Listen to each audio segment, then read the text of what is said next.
What's going on, guys? It's Greg here, aka NYPrepper.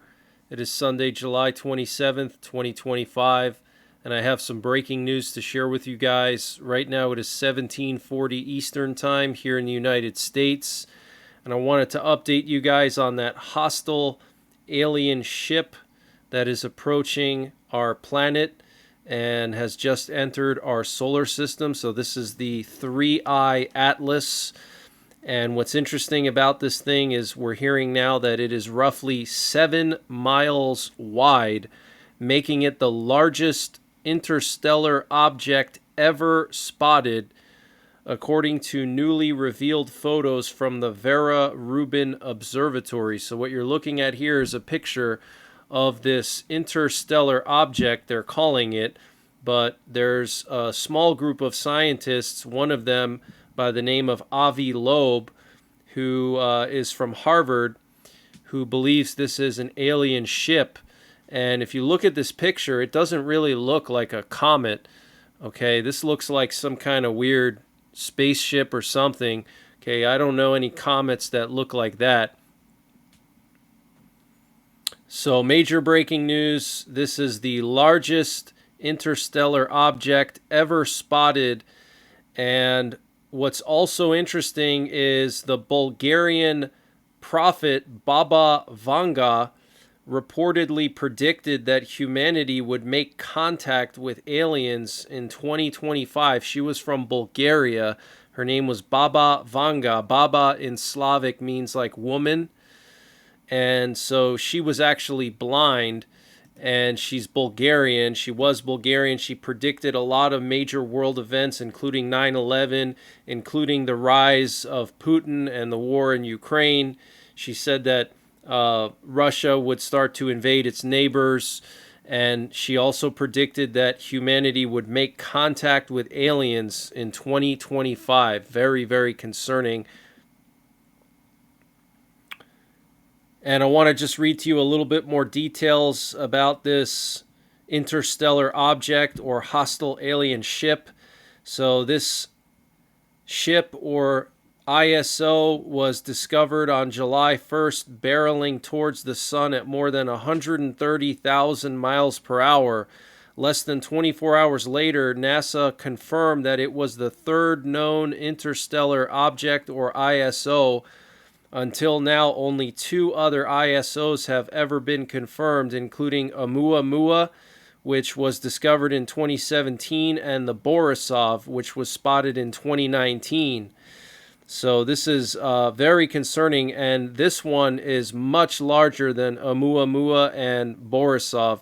Oumuamua was believed to be about 0.2 miles wide, and Borisov was roughly 0.6 miles wide. Well, this one is 7 miles wide, apparently. Okay, and one of the guys who is saying that this is an alien reconnaissance ship that came here from billions of light years away to do surveillance on our solar system and Earth. Okay, his name is Avi Loeb, and he's the head of the Galileo Project and founding director of Harvard University's Black Hole Initiative, director of the Institute for Theory and Computation at the Harvard-Smithsonian Center for Astrophysics, and the former chair of the Astronomy Department at Harvard University from 2011 to 2020. He is a former member of the President's Council of Advisors on Science and Technology and a former chair of the Board on Physics and Astronomy of the National Academies. He is the best-selling author of Extraterrestrial: The First Sign of Intelligent Life Beyond Earth. So this guy is highly intelligent. Okay, the former chair of the Astronomy Department at Harvard for 9 years, and then also involved in astrophysics. So he's no dummy, okay? And we have some very concerning news coming from Alaska. I reported 2 days ago that a Russian bomber flew towards Alaska recently and had to be intercepted by U.S. F-35s. Well, now we're hearing that the U.S. Coast Guard encountered 4 Chinese military warships in the Bering Sea earlier this month.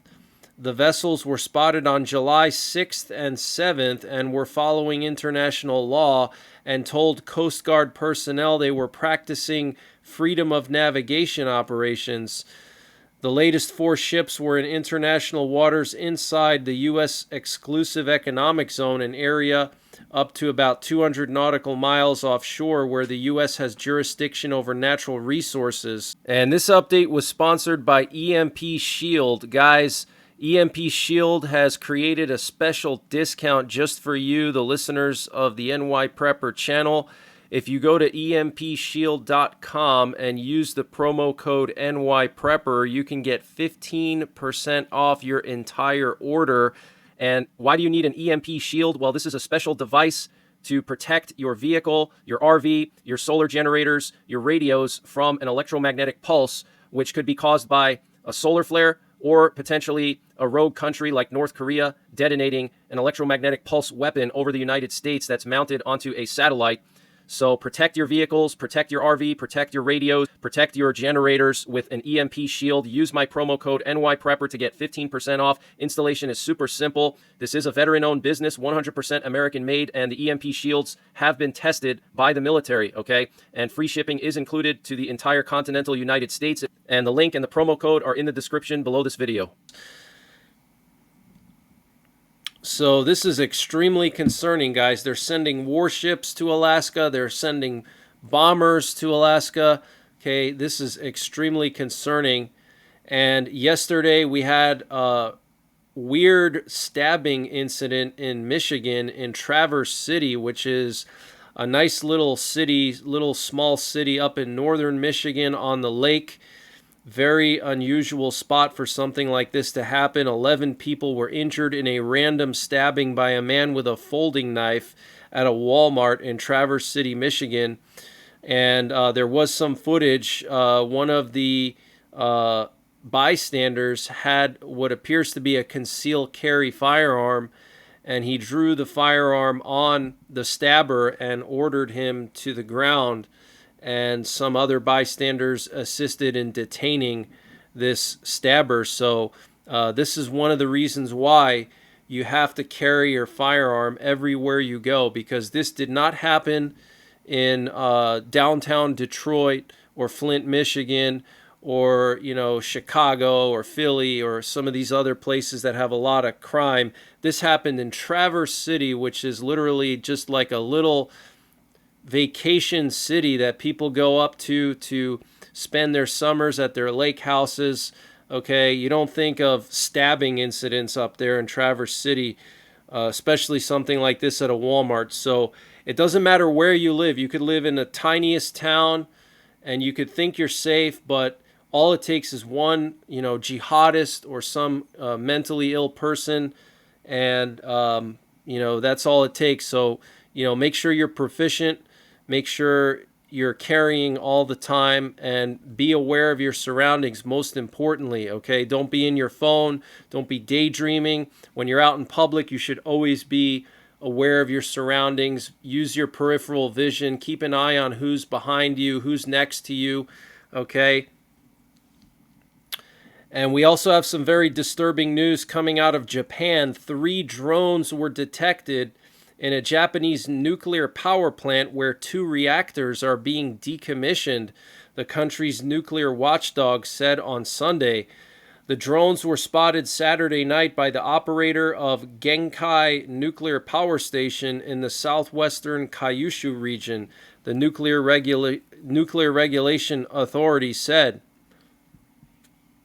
Unauthorized drone flights over and near nuclear power plants are prohibited in Japan, the Nuclear Regulation Authority said. No abnormalities were detected after the incident was reported, while drones have not been found inside the premises of the power plant, a spokesman for the National Regulation Authority told AFP. Police spokesman Masahiro Kosho said they have not located the drones and do not know who flew them or for what purpose. Kyushu Electric Power Company operates the Genkai plant in Saga Prefecture, where 2 of its 4 reactors are being decommissioned. So this is very, very concerning, guys. some random drones were spying on these decommissioned nuclear reactors in Japan. Okay, very concerning. And I want to remind you guys of what happened with Fukushima. Okay, Fukushima, halfway across the planet from the U.S., affected us here. Okay, so what happens in these faraway places affects us. If there's some kind of terror attack on these decommissioned nuclear reactors in Japan, you better believe it would affect us here in the U.S. and the entire world. Okay. And Steve Witkoff said that nuclear talks will resume with Iran. I'm not sure why they're doing that, because Iran has made it clear multiple times that they're not interested in any kind of denuclearization or any kind of talks that involve them canceling their nuclear program. So I don't know why they're continuing to talk with Iran. And France's President Macron said that Hamas must be disarmed and that Gaza needs to be rebuilt. And the Israeli military said airdrops of aid will begin tonight in Gaza, and humanitarian corridors have been established for UN convoys. The Israeli Defense Forces announced a daily humanitarian pause in military activity from 10 a.m. to 8 p.m. local time in parts of Gaza. So they're going to not do any kind of military activity every single day from 10 a.m. to 8 p.m. in certain areas of Gaza. Interesting. And before I continue, I just want to give a big shout out to Steve Quayle. I don't know if you guys know who he is. I'm sure a lot of you do, but for those of you guys who don't know, maybe if you're the younger generation, Steve Quayle made a lot of appearances on Coast to Coast AM. He's a legend in talk radio and in the, I guess you could say, conspiracy world or truth world. People trying to present the truth. So check out Steve Quayle, stevequayle.com. Very nice guy. He always shares out my videos. Big thanks to Steve Quayle. And I did do a podcast with him recently on the Daily Excellence channel. You should check that out. I shared it in my community post just a few days ago. But we talked about World War III and everything going on. So check him out, stevequayle.com. Big thanks to Steve Quayle. And Turkey has tested the most powerful non-nuclear aerial bomb in its history, the Gazap, equipped with a thermobaric warhead weighing approximately 1 ton. Okay, a 2,000-pound thermobaric warhead on this bomb. Absolutely insane. And this is very concerning because we know that Turkey is a major player in the end times. So will Turkey turn these bombs on Israel and attack Israel with these bombs in the future? It's very possible. And Iran's parliament just approved a controversial bill backed by the president's government to crack down on false news content in cyberspace. Sounds a lot like here. The draft law introduces harsher penalties, including prison, fines, and bans for social media users, and mandates the Ministry of Culture to launch a national reporting system to track online public activity and forward cases to the judiciary. Wow. It's crazy to hear about this happening in Iran. You probably wouldn't think that that could ever happen here, but it's kind of happening here. Maybe right now it's not so bad with the current administration, but the prior administration, they were censoring like crazy, and they were using big social media like this social media here. I can't say the name, but and all the other big ones, they were using those big social media platforms to censor. Okay, so don't think that that could not happen here. It can, and it may eventually happen in the future. And the British Prime Minister's office said that Britain, Germany, and France have agreed to reinstate sanctions on Iran by the end of August if it fails to cooperate with the IAEA. So Iran has essentially kicked out the IAEA and banned them from doing any kind of technical inspections on their nuclear program. So if they continue to do that, then all the big European powers, Britain, Germany, and France, will place big sanctions on Iran.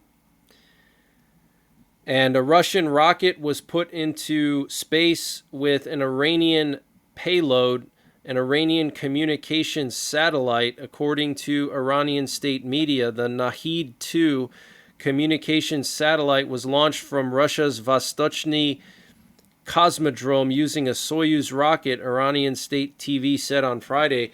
So Iran has been launching a lot of these satellites into space, and we can only wonder what they have on these satellites. Do they have EMPs? Do they have anti-satellite weapons? Or are they just traditional reconnaissance satellites? I don't know, but I would not be surprised if Iran does have EMP satellites. And Thailand has captured approximately 75 square kilometers of Cambodian territory in the last 4 days, and fighting is still going on between Thailand and Cambodia.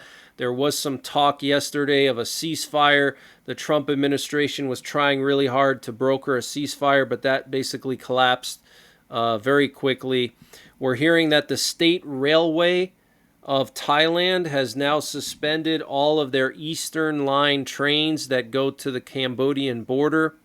We're also hearing that Thailand's F-16s and JAS-39 Gripen fighter jets, those are the Swedish fighter jets, have jointly carried out airstrikes on Cambodian artillery positions to defend 2 strategic areas. And this marks the first confirmed instance in history of the Swedish Gripen fighter jet being used in active combat operations. Wow. So Thailand becoming the first country to use Swedish fighter jets in combat for the first time, probably even before Sweden used their own fighter jets in combat. I don't think they used them in Iraq or Afghanistan. So Thailand beat Sweden in using their jets before even Sweden did. That's pretty interesting. And we're hearing that all branches of the Royal Thai Armed Forces are now engaged in combat against Cambodia. And I want to remind you guys, if you're not sure whose side to take on this one, remember Cambodia is a communist country. It's still communist. It's where Pol Pot came from. Okay, Pol Pot killed over 1 million people in Cambodia, trying to basically cleanse Cambodia of any anti-communist resistance or any kind of threats to communism. He tried to wipe out all the intellectuals, all the people that he saw as threats to the communist establishment in Cambodia. Okay, so Cambodia is still communist. Okay. And also China has a huge naval base that they're building in Cambodia. And Trump was apparently ready to give Putin 5 Ukrainian regions, according to the Austrian foreign minister. She said that Trump offered Putin Crimea and several eastern regions of Ukraine, as well as the exclusion of Kiev from the future NATO. However, according to her, this did not stop the Kremlin. Wow.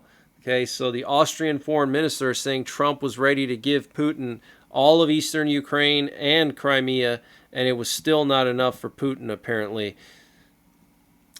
And the Polish Prime Minister Donald Tusk has warned that Russia will be ready for war with NATO within the next 18 months. And apparently NATO and the U.S. Supreme Allied Commander of Europe, Grinkiewicz, told the Polish Prime Minister this. Okay, so this is very concerning. And Ukrainian drones struck deep into Russia overnight, striking targets in St. Petersburg, which is Putin's hometown, and also nearby Pskov. That's a city right next to Estonia. There were numerous loud explosions reported there, as well as in Volgograd, which is where that's actually Stalingrad. They renamed it to Volgograd after the Volga River. Russia said they shot down 99 drones. And Russia also had to close several airports. Now, what's interesting is if you remember a couple weeks ago, that information came out that Trump was telling Zelensky to strike Putin's hometown, St. Petersburg. So I wonder if this is part of Trump's pressure on Zelensky to strike St. Petersburg, which would be a psychological attack on Putin, going after Putin's hometown, making Putin feel the war personally, okay? And a Russian spy was convicted in Estonia. Pavel Kapustin, a Russian citizen living in Estonia, has been sentenced to over 6 years in prison for spying for Moscow's FSB between 2022 and 2024. And Germany apparently has already delivered 3 Patriot air defense systems to Ukraine and is discussing further deliveries and replenishment of its own stockpiles with Washington. Okay, so Germany wants to give more, but they need more clarity on when they're going to get replacements. Okay, but they've already given Ukraine 3, I guess in the recent days, since Trump said they were going to give them to Ukraine.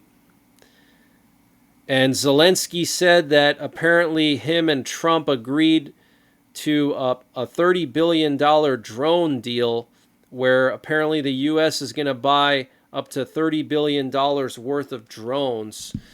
And Russia started their first flights to North Korea in decades. There's going to be direct flights between Moscow and Pyongyang. And North Korea may send more troops to Russia in August for a large-scale offensive, South Korea's National Intelligence Service reports, according to Reuters. In exchange for ammunition and missiles, North Korea is expected to receive technical consultations on satellite launches and missile guidance systems. So this is concerning because we know that Russia is doing a big exercise right on the border of the Baltic countries in September in Belarus. Okay, the Zapad 2025. So now we're hearing that North Korea is going to Russia in August. So will we see North Korean troops and Russian troops and Belarusian troops invading Lithuania in September? It's very possible, guys. And apparently the Pentagon has suspended participation in all think tank and research events until further notice. That's pretty interesting. And we currently have this massive heat wave over the U.S. Look at all these heat advisories. You can see the areas shaded in orange represent heat advisories, and then the areas in purple represent extreme heat warnings. Okay, so be extremely cautious if you're going outside. Take frequent breaks. Don't go out there in the middle of the day, and go inside to AC. If you do have to work outside during the daytime, do short bursts, and understand that you're not going to be able to do everything you would normally be able to do. That's just the way it is, okay? And also we have the tropics heating up. You can see in the Eastern Pacific we have 3 tropical disturbances now. We have our first tropical depression, which is Tropical Depression 1C. Currently has maximum sustained winds of 35 miles per hour. Looks like it's still going to be developing more, could potentially turn into a tropical storm, but it's going to pass just south of Hawaii.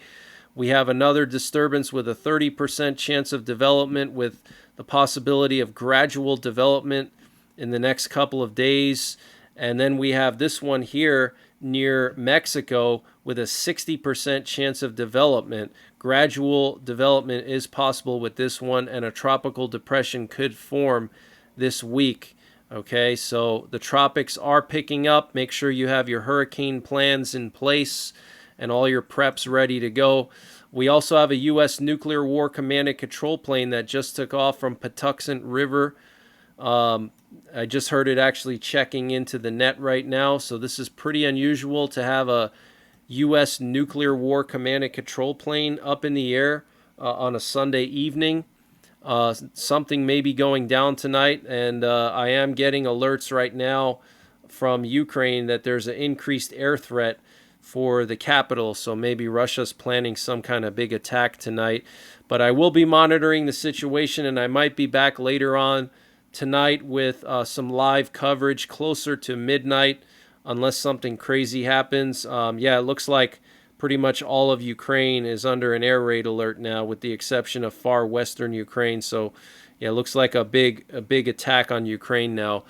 But I will be monitoring the situation, and check out my 24/7 live stream for updates over there. And until the next time, take care, God bless, and don't forget the 3 Ps: prepare, practice, and persevere.